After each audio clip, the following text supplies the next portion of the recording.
Hello বন্ধুরা, কেমন আছো? আশা করছি সবাই ভালো আছো আর আমিও ভালো আছি। আর তোমাদেরকে আজকে নতুন নতুন জিনিস দেখাতে চলে এলাম।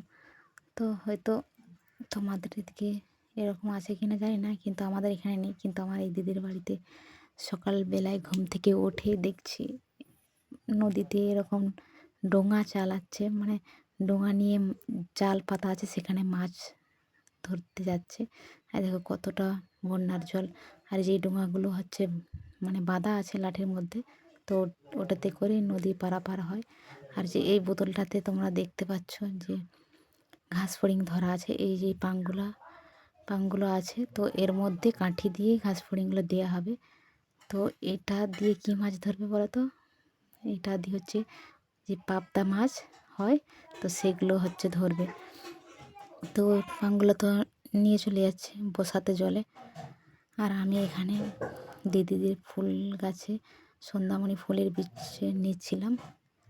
আর ওদের ওদের যে গরু ঘরের মধ্যেই থাকে, দেখো একটা ছোট্ট বাছুর, ওকে বেঁধে রেখেছে এক পাশে। আর আমার মেয়ে আর ছেলে দুটো পাং নিয়ে যে ওদের সেই মানে জলের মধ্যে ফেলে দিয়েছিল, সেটাতে দুটো মাছ, খলসা মাছ, এই দেখো খলসা মাছ হয়েছে। তারপরে দেখি অনেকগুলো হনুমান এসছে, তোমরা দেখতে পাচ্ছ, এই দেখো লাফ দিচ্ছে কেমন। তো আমার মেয়ে আমাকে ডাকছে, মা দেখবে এসো, কতগুলো হনুমান এসছে। আর এই যে বন মতো দেখতে পাচ্ছ, ওটা হচ্ছে ধনচে গাছের বন, মানে এটা জ্বালানি করার জন্য লাগানো হয়েছে। তো তারপরে আমরা হচ্ছে দিদির বাড়ি থেকে আমার আরেকটা দিদির বাড়ি আছে পাশাপাশি, তো সেখানে চলে গেলাম। এটা তার পরের দিনে সকালের ভিডিও। তো হচ্ছে সেখানে যে আমার দিদি বাড়ি ছিল না, তার জন্য রান্না করব বলে ওই জন্য আলু আর হচ্ছে কুঁদরি হচ্ছে কুটে নিয়েছি। আর দেখেছো বড়িটা কত বড়, মানে চাগাতেই পাচ্ছি না আমি। তো ওদের ছোট্ট একটা রান্নাঘর, তো সেখানে আমি সেখানে রান্না মানে আলু ভেজে নেবো, কুঁদরি, তারপর ভাতটা চাপিয়ে দেবো দিদি আসার আগে। তো উনুনটা একবার দেখো, আমাকে খুব ভালো লাগছে। তো এদের যে কড়াটা, মানে আলু ভাজছি, তোমরা বুঝতে পারছো কিনা জানি না, তো উনুনও জ্বলছে, কিন্তু আলুটাতে কড়াটাতে এক ফোঁটা দাগ নেই। মানে তেলের যে পোড়া পোড়া দাগ হয়ে যায়, তো সেই দাগটা ওদের এই কড়াটাতে হয়নি। কিন্তু আমাদের ঘরের যে রান্না করি সেই কড়াটাতে এরকম দাগ হয়ে যায় পোড়া পোড়া।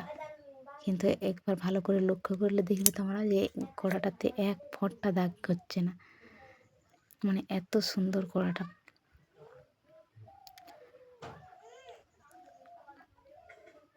আমি আলুটা ভেজে নিচ্ছি, তারপর কুঁদরিগুলো ভেজে নেবো। তারপরে ভাতটা চাপিয়ে দেবো।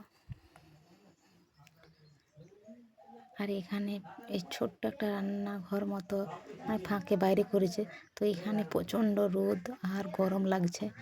তো সেটাই তোমাদেরকে আমি বলছি যে ছোট্ট মতো একটা রান্নাঘর, তো প্রচুর গরম লাগছে এখানে বসে রান্না করতে।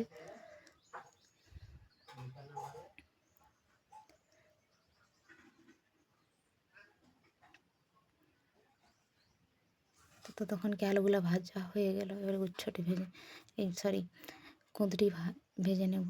কুঁদরি ভাজা হয়ে গেলে ভাতটা বসিয়ে দেবো আর কি। তো তোমাদের কাদের কাদের এরকম উনুনে রান্না করতে ভালো লাগে? আমার তো, আমি তো আগেই বলেছি যে আমার উনুনে রান্না করতে ভালো লাগে যদি জ্বালন থাকে তবে।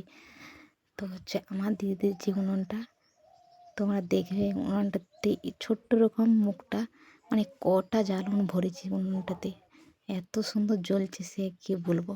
আর পাটকাঠি দিলে তো আর দেখা যাবে না। এই দেখো ছোট্ট মতো মুখটা, মাত্র কটা জ্বালন দিয়েছি, তাতে এত সুন্দর জ্বলছে আর সব তাড়াতাড়ি হয়ে যাচ্ছে।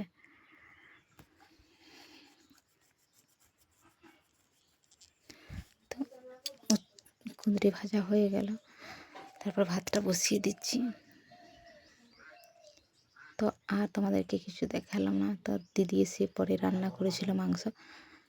তো এদিকে আমার মেয়ে আবার ঘরের মধ্যে পাটকাঠি কটা ইঁট বসিয়ে আর একটা সরার মধ্যে তেল দিয়ে দেখো কীরকম চাকা চাকা করে কুঁদরিগুলোকে কেটে ভাজছে। তোমরা একবার দেখো শুধু, এটা ভালো করে দেখতে পাচ্ছ কিনা, আশা করি সবার ভিডিও